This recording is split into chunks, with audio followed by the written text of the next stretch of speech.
Hello everyone. Shri Balaji education के online group पे आप सभी का स्वागत है। तो आज का टॉपिक है पॉइजनिंग। पॉइजनिंग क्या होता है, पॉइजनिंग की डेफिनेशन क्या होती है और पॉइजनिंग क्या ट्रीटमेंट करना चाहिए, क्या फर्स्ट एड ट्रीटमेंट करना चाहिए, वो आज आपको पढ़ाएंगे। फंडामेंटल का टॉपिक है फर्स्ट एड का पॉइजनिंग। पॉइजनिंग का मतलब होता है विषाक्तता।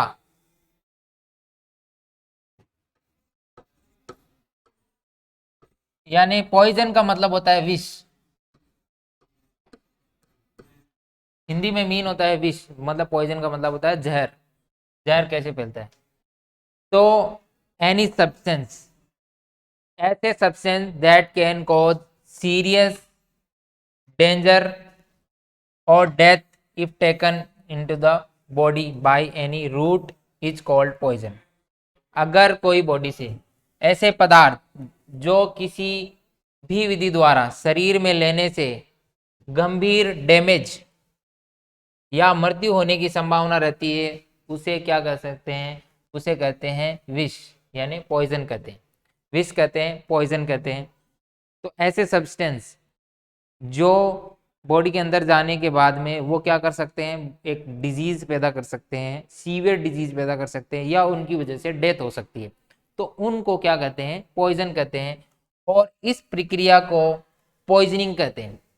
जो ये पूरी प्रक्रिया होती है, यानी कोई सब्सटेंस लेने की वजह से किसी व्यक्ति की डेथ हो जाए, या उसमें पॉइजनिंग की जो डेथ हो जाए, या कोई सीरियस डिजीज हो जाए, तो इस प्रक्रिया को क्या कहते हैं? पॉइजनिंग कहते हैं। इस प्रक्रिया को पॉइजनिंग कहते हैं कि ऐसी any substance that can cause serious damage, यानी कोई सीरियस डैमेज कर दे, अंदर बॉडी के अंदर कोई सीरियस डैमेज कर दे जिसके कारण डेथ हो जाए, या कोई बहुत बड़ी डिजीज हो जाए, और into the body route is called poisoning. और वो खाने के द्वारा जा सकता है, आईवी के द्वारा, अलग अलग रूट के द्वारा भी पॉइजन बॉडी के अंदर जा सकता है। तो उसके कारण क्या हो सकता है?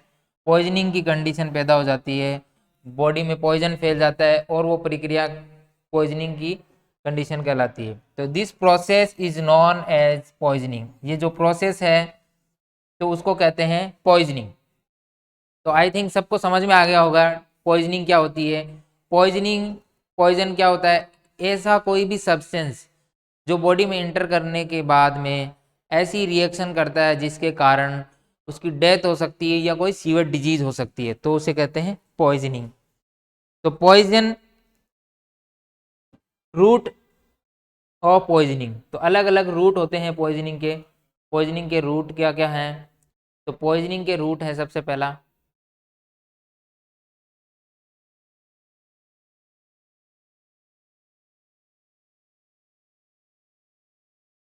First route, route of poisoning.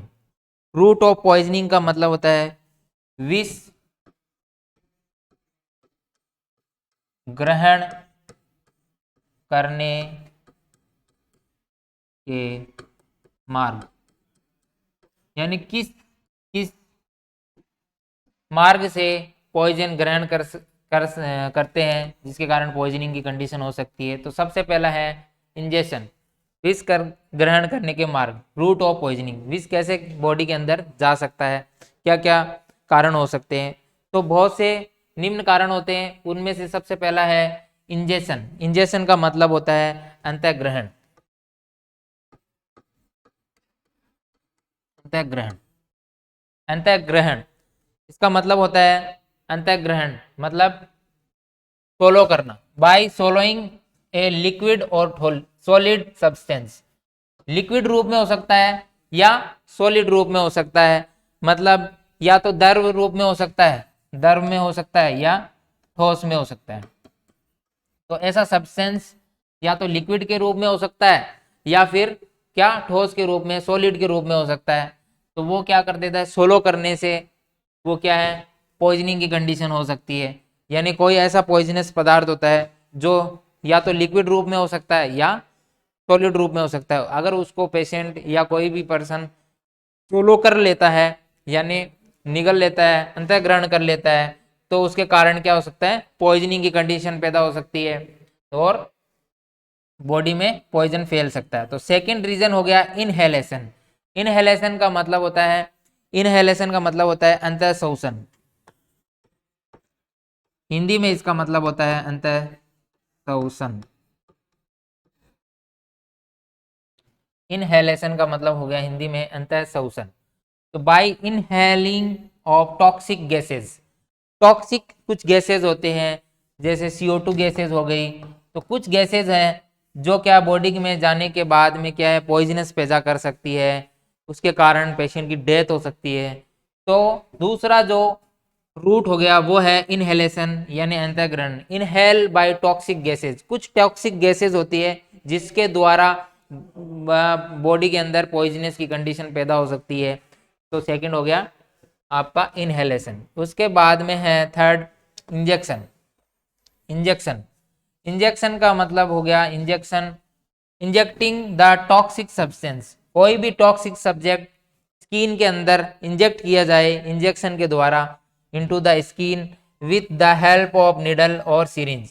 Needle और सिरिंज के द्वारा, है ना, सिरिंज जो निडल आती है, जो सुई आती है आपके, तो ये आगे की तरफ निडल रहती है ना, तो ये निडल, निडल के द्वारा भी इसके अंदर बॉडी के अंदर इंसर्ट कर सकते हैं कोई सिरिंज और निडल लेके। अगर कोई टॉक्सिक सब्सटेंस है वो बॉडी में एंटर करवा देते हैं तो उसके कारण भी क्या है, पॉइजनिंग की कंडीशन पैदा हो सकती है, उसके कारण भी पॉइजनिंग की कंडीशन पैदा हो सकती है। उसके बाद में चौथा है आपके, फोर्थ वन है, फोर्थ वन है bye absorption. Bye absorption, absorption का मतलब यहां हो गया अवशोषण। हिंदी में इसका मीन है एब्जॉर्प्शन का मतलब अवशोषण, मतलब बॉडी के अंदर एब्जॉर्ब हो जाती है बाय स्प्रे करके, यानी कोई स्प्रे ऐसा सब्सटेंस, ऐसा टॉक्सिक, टॉक्सिक इंसेक्टिसाइड है ना, कुछ ऐसे हैं जिनके स्प्रे करने से वो बॉडी के अंदर एब्जॉर्ब हो जाते हैं। कीटनाशक, इंसेक्टिसाइड्स का मतलब होते हैं कीटनाशक, है ना, इंसेक्टिसाइड का मतलब हो गया कीटनाशक, जो कीट को मारने के लिए रहते हैं कीटनाशक, वो हो सकते हैं जो स्किन के अंदर क्या कर सकते हैं, अगर स्प्रे करते टाइम स्किन उनको एब्जॉर्ब कर लेती है तो वो क्या हो सकती है, पॉइजनिंग की कंडीशन हो सकती है। Skin are absorb by the skin, skin के द्वारा जो एब्जॉर्ब कर लेते हैं, कुछ स्प्रे के द्वारा हो गया या कोई क्रीम के द्वारा हो गया, तो बॉडी की स्किन क्या हो सकती है, उसको क्या कर लेती है, एब्जॉर्ब कर लेती है। तो एब्जॉर्प्शन के द्वारा भी क्या हो सकता है, बॉडी में पॉइजनिंग की कंडीशन पैदा हो सकती है। ये हो गए रूट्स। उसके बाद में है source of poisoning. Source of poisoning क्या क्या हो सकते हैं, कैसे कैसे पॉइजनिंग, सोर्स ऑफ पॉइजनिंग। तो सोर्स ऑफ पॉइजनिंग के अंदर पहला है solo poisoning. Source of poisoning का मतलब हो गया यहाँ पे हिंदी में विष का स्रोत। स्रोत क्या है इसका, तो सोलो पॉइजनिंग के अंदर पहला है पॉइजन को क्या कर लेना, सोलो करना मुंह के द्वारा, है ना, मुंह के द्वारा निगल लेना या सोलो कर लेना, ये द्वारा लिखा है, मुंह के द्वारा सोलो कर लेना, निगल लेना, है ना, सोलो कर लेना। तो फर्स्ट है सोलो करने से, तो पॉइजनिंग सच एज इंसेक्टिसाइड्स, मैंने बताया था ये कीटनाशक, इंसेक्टिसाइड्स एंड बैक्टीरियोसाइड्स, जो बैक्टीरिया को मारने वाले कुछ रहते हैं बैक्टीरियोसाइड्स, बैक्टीरियोसाइड्स यानी जीवाणुनाशक, इसको बोल सकते हैं आप जीवाणुनाशक,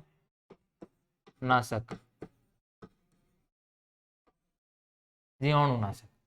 तो कुछ इंसेक्टिसाइड कीटनाशक और कुछ बैक्टीरियोसाइड्स हो सकते हैं, जीवाणुनाशक, हाउस होल्ड क्लीनर्स, जो घर की साफ सफाई करने के लिए जो क्लीनिंग में काम आते हैं, जो स्ट्रॉन्ग एसिड हो सकता है, ऐसा एसिड जो acid strong acid and alkalies petrol kerosene alcohol और स्लीपिंग पिल्स, जो नींद दिलाने वाली पिल्स होती है, स्लीपिंग पिल्स, और पेन किलर्स, कुछ पेन किलर्स हो सकते हैं, एंजियोलाइटिक जो एंजाइटी को कम कर देते हैं, ऐसी कोई ज़्यादा मात्रा में ड्रग्स ले ले, या एंटीसाइकोटिक ड्रग्स है वो मेडिसिन अगर कोई ज़्यादा मात्रा में ले ले, तो ये क्या है कि पॉइजनिंग फ्रूट हो सकते हैं, प्लांट्स हो सकते हैं, can be lead the poisoning. ये सब क्या कर सकते हैं, पॉइजनिंग की कंडीशन को क्या कर सकते हैं, बना सकते हैं। तो पॉइजनिंग या फ्रूट्स मतलब फल, कुछ पॉइजनस फल हो सकते हैं, प्लांट्स पौधे हो सकते हैं, पौधे वगैरह हो सकते हैं, उनके द्वारा हो सकता है। एल्कोहल, एल्कोहल होता है ना, केरोसिन, पेट्रोल, या स्लीपिंग पिल्स, जो नींद वाली जो पिल्स होती है, नींद लेने के लिए जो काम में आती है, स्लीपिंग पिल्स, है ना, तो वो वाली गोलियां हो सकती है। कुछ पेन किलर्स मतलब दर्द निवारक गोलियां हो सकती है, दर्द निवारक, दर्द निवारक, और ये चिंता निवारक बोल सकते हैं इनको, चिंता निवारक, निवारक जो चिंता को कम करने के लिए आती है। एंजियोलाइटिक्स ड्रग्स हो गई है। एंटीसाइकोटिक्स जो जो एंटीसाइकोटिक ड्रग्स जो साइकेट्रिक पेशेंटों को दी जाती है। ऐसी ड्रग्स लेने के कारण भी क्या हो सकता है, पॉइजनस बॉडी के अंदर फैल सकता है, सोलो यानी निगलने से, यानी अंतःग्रहण करने से, इंजेक्शन की तरह। तो इसमें अंदर विष का स्रोत पहला हो गया इंजेक्शन, इंजेक्शन द्वारा मतलब सोलो करने के द्वारा, मुंह के द्वारा सोलो कर सकते हैं, तो कैसे भी सोलो करने के द्वारा ये बॉडी के अंदर फैल जाता है।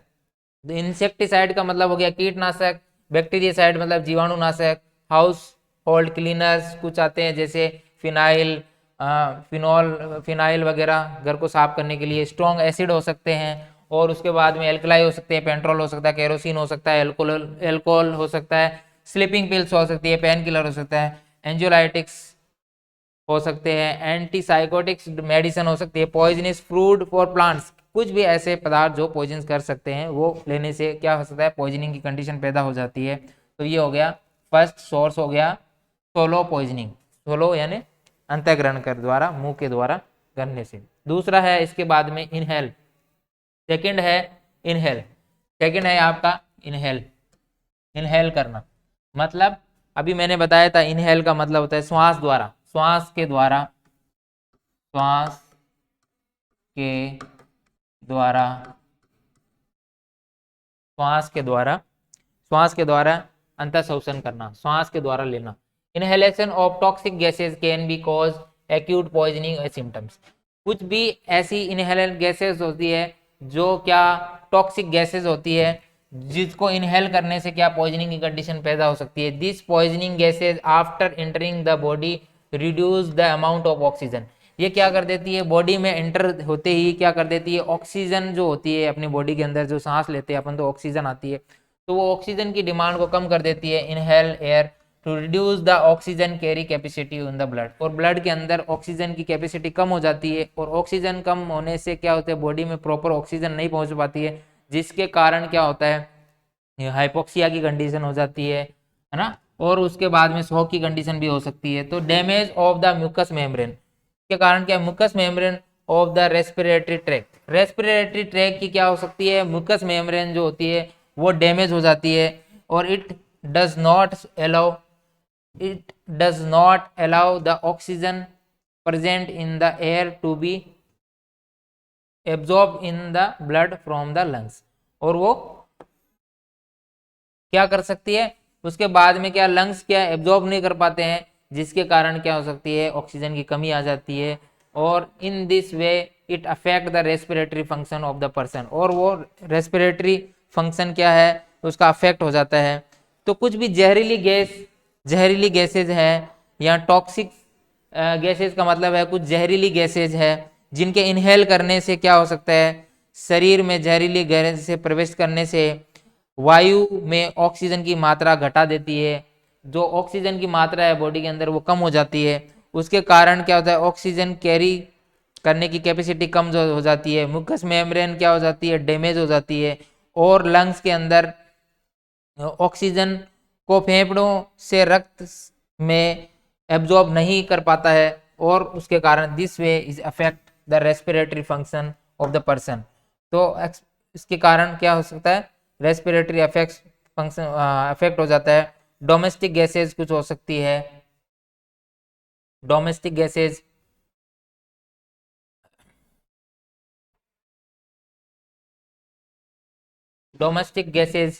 डोमेस्टिक गैसेज का मतलब यहाँ पे है घरेलू गैस, घरेलू गैस है ना, घरेलू गैस, घरेलू गैस और gas product by the burning of कोयल, कार्बन डाइऑक्साइड, कार्बन डाइऑक्साइड और कार्बन मोनोऑक्साइड।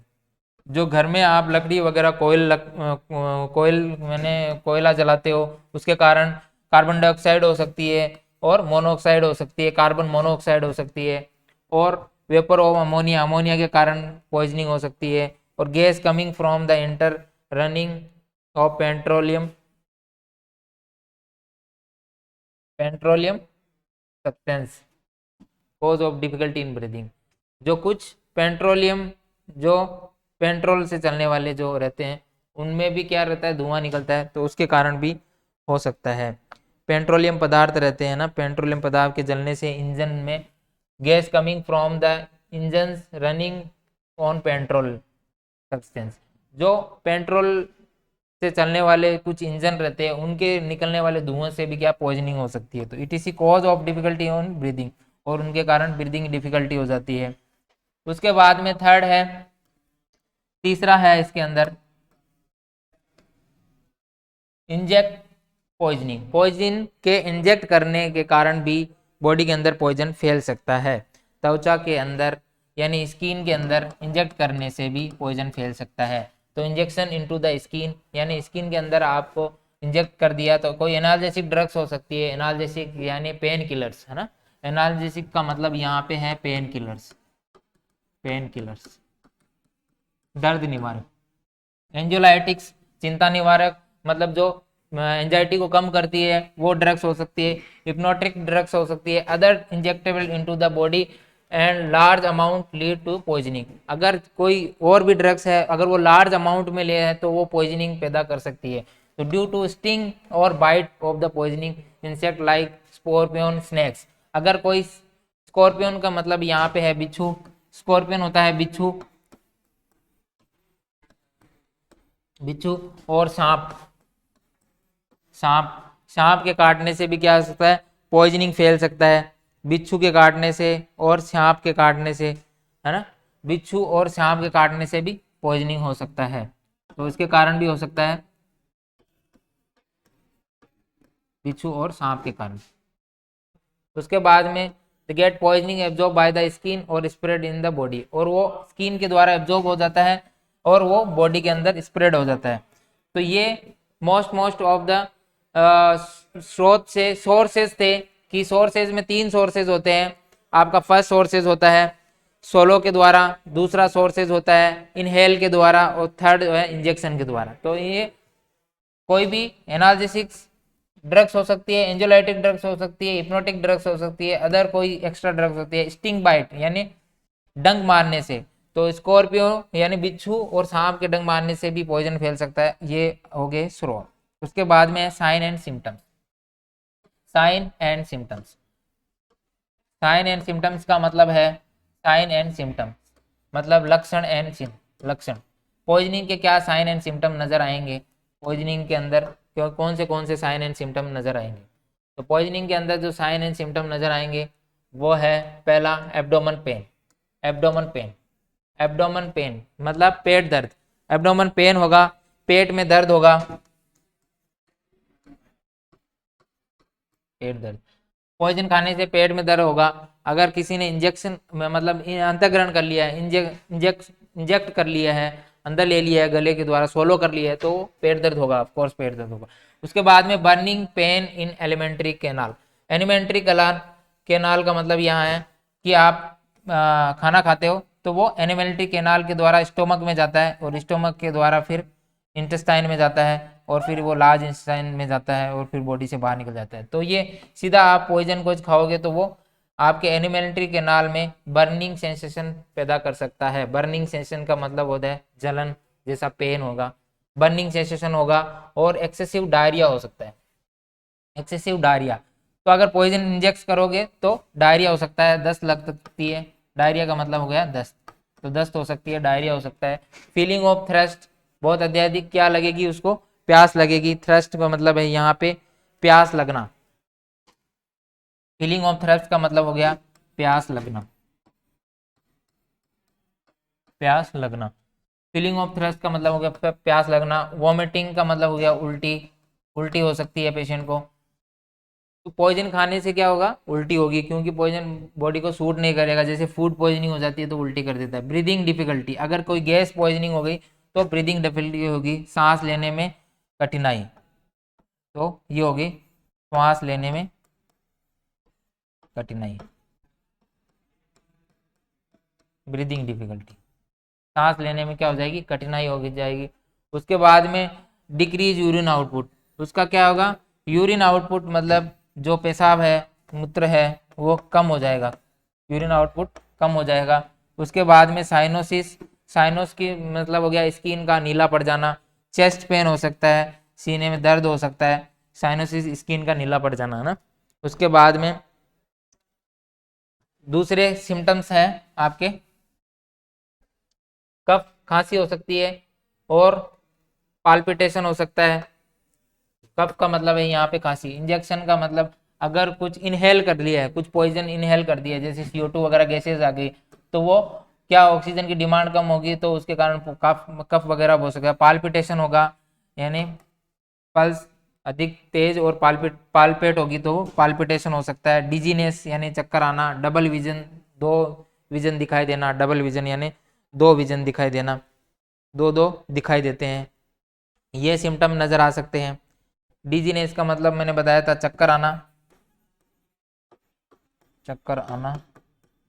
और डबल विजन, स्किन रेसेस, मतलब स्किन के ऊपर रेसेस आ सकते हैं इसके अंदर।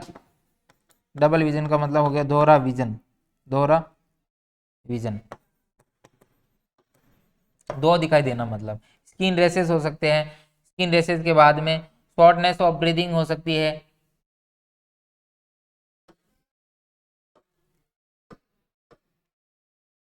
शॉर्टनेस ऑफ ब्रीथ, सांस लेने में। और पल्स रेट इंक्रीज हो जाएगी, इंक्रीज पल्स रेट, तो पल्स रेट इंक्रीज हो जाएगी, शॉर्टनेस ऑफ ब्रीथ हो जाएगा। तो पल्स रेट को इंक्रीज होने को बोलते हैं टेकिकार्डिया, टेकिकार्डिया। और टेकिपीनिया भी हो सकता है, टेकिपीनिया, टेकिपीनिया हो सकता है। और कंफ्यूजन हो सकता है, कंफ्यूजन ऑक्सीजन की डिमांड कम होने के कारण क्या हो जाएगा, कंफ्यूजन हो गया। उसके बाद में स्वेटिंग मतलब पसीना आना, स्वेटिंग का मतलब हो गया यहाँ पे पसीना आना, बहुत ज़्यादा पसीना आना। उसके बाद में इरिटेबिलिटी, इरिटेबिलिटी का मतलब हो गया, इरिटेबिलिटी का मतलब हो गया चिड़चिड़ापन,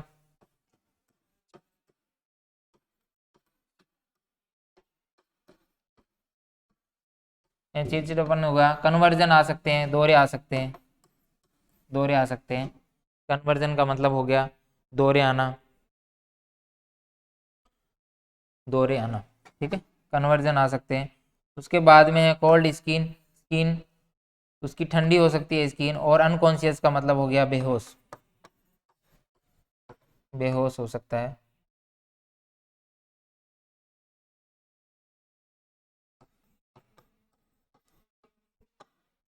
बेहोश, अनकॉन्शियस का मतलब हो गया बेहोश। तो ये सिम्टम देखने को मिलेंगे। इंक्रीज पल्स रेट बढ़ जाएगी, और उसकी breathing difficult, shortness of breathing हो सकती है, shortness of breathing, breathing, shortness of breathing है ना। शॉर्टनेस ऑफ ब्रीदिंग का मतलब है यहाँ पे ब्रीदिंग स्लो हो जाएगी, शॉर्टनेस ऑफ ब्रीदिंग।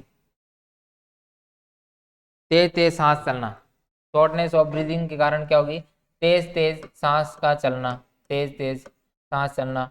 और उसके बाद में increase pulse rate, increase pulse rate में टेकिकार्डिया हो जाएगा, मतलब पल्स का बढ़ जाएगा 100 से, अगर 100 बीट पर मिनट से ज़्यादा हो जाती है तो पल्स रेट बढ़ जाती है, उसको टेकिकार्डिया कहते हैं। और ऐसे ही ब्रीदिंग भी बढ़ जाती है तो उसको टेकिपीनिया कहते हैं। और वो 20 से ज़्यादा हो जाती है, 20 ब्रेथ पर मिनट से ज़्यादा हो जाती है तो उसको टेकिपीनिया कहते हैं। उसके बाद में कन्फ्यूजन, कन्फ्यूजन हो सकता है, वो स्वेटिंग हो सकती है, अधिक पसीना आना, इरिटेबिलिटी हो सकती है, कन्वर्जन दोहरे आना, कोल्ड स्किन हो सकती है, अनकॉन्शियस यानी बेहोश हो सकता है। तो ये सिम्टम आपको देखने को मिलेंगे। उसके बाद में है फर्स्ट एड मैनेजमेंट। आपको फर्स्ट एड मैनेजमेंट क्या क्या करना है। फर्स्ट एड मैनेजमेंट, यहाँ फर्स्ट एड मैनेजमेंट का मतलब क्या है, note the sign and symptom of the patient. सबसे पहले पेशेंट के साइन एंड सिम्टम देखने हैं, कौन से साइन एंड सिम्टम है, तो उसके अकॉर्डिंग आपको पता चल जाएगा कि पॉइजनिंग, कैसी पॉइजन खाया है तो उसके क्या सिम्टम्स आते हैं।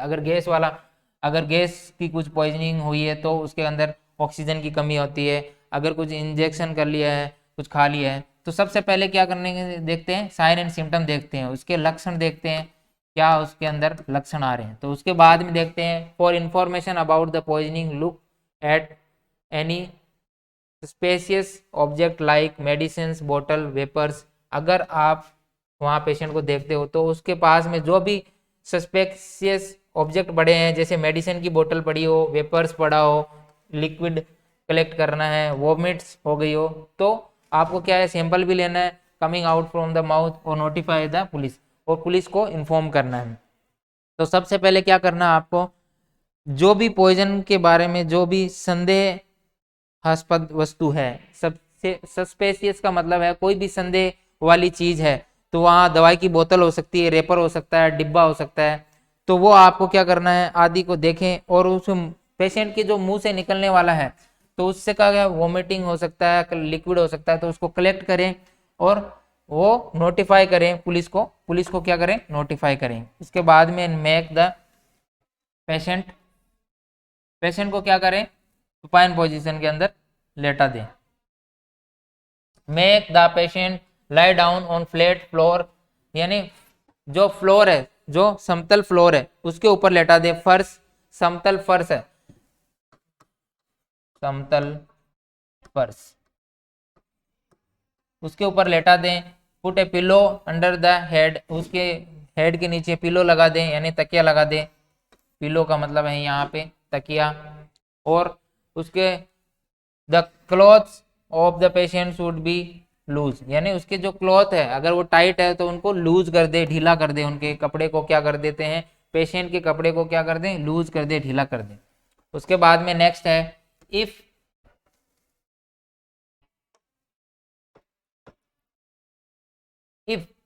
some liquid is coming out of the patient mouth, he is vomiting, then turn to the head of the patient on the body side so that the substance vomit cannot be enter the respiratory tracts। तो इसके कारण क्या होगा, liquid अगर उसके मुंह से निकल रहा हो तो पेशेंट के माउथ को क्या है, साइड में कर दें, साइड लेटरल पोजीशन में कर दें, तो उसके मुंह से जो भी निकल रहा है वो बाहर निकल जाए, वोमिट वगैरह हो सकती है या कुछ सलाइवा हो सकता है, कुछ भी निकल, तो वो रेस्पिरेटरी ट्रैक में ना जाए, और रेस्पिरेटरी ट्रैक कुछ भी उसको रेस्पिरेटरी ट्रैक में ना जाए और वहाँ कोई रुकावट ना हो, उसको ब्रीदिंग डिफिकल्टी ना हो, अरेस्ट ना हो, है ना। तो उसके कारण क्या है, तो उसको साइड लाइन पोजिशन दे दें, उसका फेस साइड में कर दें, तो वो vomiting can not be enter the respiratory tract, और रेस्पिरेटरी ट्रैक के अंदर नहीं जाएगी, जिसके कारण क्या सांस लेने में प्रॉब्लम नहीं होगी। तो आप ये कर सकते हो। उसके बाद में नेक्स्ट है check the patient airway. Patient का क्या करना है, एयरवे चेक करना है। Check the patient airway, airway check करना है, ब्रीदिंग चेक करनी है, सर्कुलेशन चेक करना है, और स्टार्ट रिसस्टिटेशन यानी सीपीआर इफ नेसेसरी। आप पेशेंट के क्या करना है, सबसे पहले एयरवे चेक करना है, ABC एयरवे, ब्रीदिंग और सर्कुलेशन चेक करना है। अगर आपको वहाँ पे कुछ प्रॉब्लम लगती है, सीपीआर की जरूरत लगती है, तो आप उसको तुरंत सीपीआर स्टार्ट कर सकते हैं।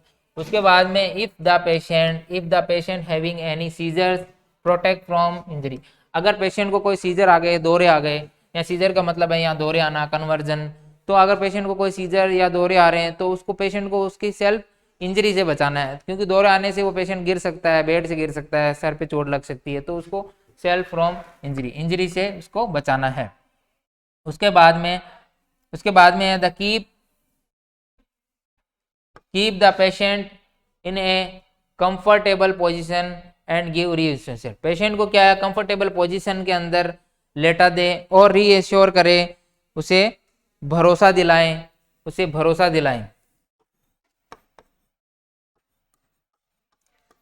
दिलाएं। उसको कंफर्टेबल पोजीशन प्रोवाइड करें और उसे भरोसा दिलाएं कि आप ठीक हो जाओगे, और उसे क्या कंफर्टेबल पोजीशन से भी क्या पेशेंट को रिलैक्स मिलेगा। तो ये आप उसके बाद में मैनेजमेंट में कर सकते हो। नेक्स्ट है आपका, नेक्स्ट है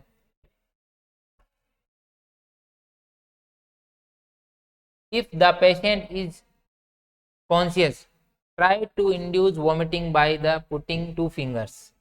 अगर किसी ने पॉइजन इंजेक्शन कर लिया है, मतलब ग्रहण कर लिया, अंतःग्रहण कर लिया है, इंटेक कर लिया है, सोलो कर लिया है, तो उसको 2 फिंगर डालकर, 2 finger in the back of throat, गले के अंदर 2 फिंगर डालकर उसको वोमिटिंग करवानी चाहिए, जिससे क्या है पॉइजन बाहर निकल जाएगा। तो 2 फिंगर डालकर से वोमिटिंग करवानी चाहिए। Add 2 spoon of salt in luke water to give in to the patient so they have vomiting. और उसको 2 चम्मच नमक भी दे सकते हैं पेशेंट को, नॉर्मल पानी के अंदर 2 चम्मच नमक डाल के उसको पिलाएं, तो उसके कारण भी क्या हो सकती है, वोमिटिंग हो सकती है और वो पॉइजनस पदार्थ बाहर निकल जाएगा, तो उसका इफेक्ट कम हो जाएगा। या तो 2 फिंगर डालकर उसके थ्रोट के अंदर 2 फिंगर डालेंगे तो वो वोमिट कर देगा, अगर नहीं करता है तो आप उसको 2 स्पून नमक दे सकते हैं, 2 चम्मच नमक। If it is not known that the toxic substance taken by the patient is strong acid alkali, अगर आपको पता है कि उसने strong acid या alkali लिया है, तो then the milk of magnesium in case of the strong acid, अगर एसिड लिया है तो हमेशा मिल्क ऑफ मैग्नीशियम देना चाहिए पेशेंट को। अगर उसने एसिड ले लिया है तो मिल्क ऑफ मैग्नीशियम देना चाहिए। अगर उसने विनीगर और लेमन जूस, और विनीगर और लेमन जूस कब देना चाहिए, 1 मिनट, विनीगर, विनीगर विनीगर मतलब होता है सिरका, और लेमन जूस नींबू का mix with water in case of strong alkali. अगर एल्कलाई लेता है तो उसको विनीगर वगैरह देना चाहिए, और अगर एसिड ले लेता है तो milk of magnesium, milk of magnesium देते हैं।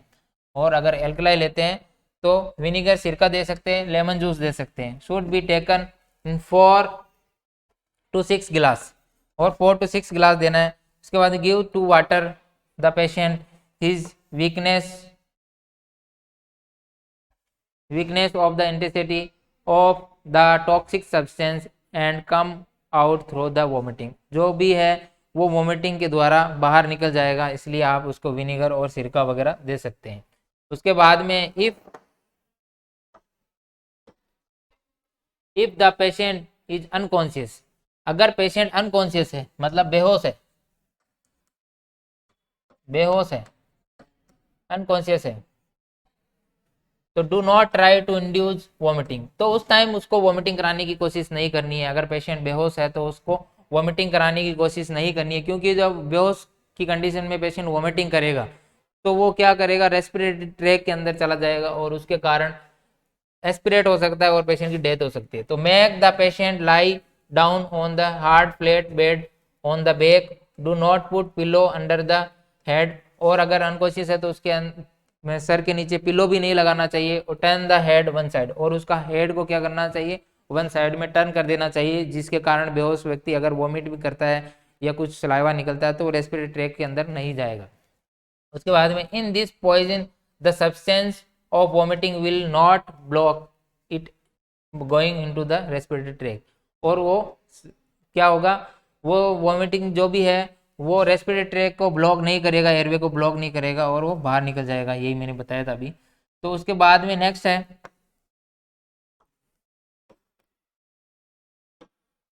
Poison in poisoning of some drugs such as hypnotics, hypnotics हो सकती है, एंजोलाइटिक हो सकती है, drugs use to depressant psychotic disease slow down of respiratory function of the patient and patient become unconscious.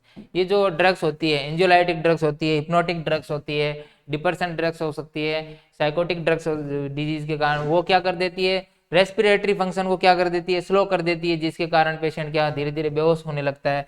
This is a critical condition, और ये बहुत ही critical condition होती है। In this clean the patient the respiratory tract, और respiratory tract को क्या करना चाहिए, इसके अंदर क्लीन करना चाहिए, और जरूरत पड़ने पे आर्टिफिशियल रेस्पिरेशन देना चाहिए उसको, कृत्रिम सांस देनी चाहिए और जरूरत पड़ने पे CPR, cardiac pulmonary resuscitation CPR start कर देना चाहिए, जो कि मैं प्रीवियस क्लासों में पढ़ा चुका हूँ सीपीआर कैसे देते हैं। उसके बाद में the patient should be taken to the hospital immediately, और उसको पेशेंट को जल्दी से जल्दी हॉस्पिटल पहुंचाना चाहिए, जितना जल्दी हो सके उसे हॉस्पिटल पहुंचाना चाहिए।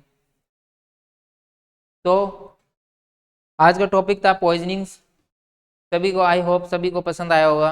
तो ये कुछ फंडामेंटल के टॉपिक हैं, पॉइजनिंग, वुंड, जो मैंने प्रीवियस क्लासों में भी पढ़ा चुके हैं और आगे भी मैं पढ़ाता रहूँगा। तो फर्स्ट एड ट्रीटमेंट क्या करना चाहिए पॉइजनिंग के अंदर, वो आज की क्लास में पढ़ाया। तो चैनल को लाइक करें, सब्सक्राइब करें और बेल आइकन को ज़रूर दबा के रखें नेक्स्ट क्लासेस के लिए, और ज़्यादा से ज़्यादा क्लास को शेयर करें। Thank you so much.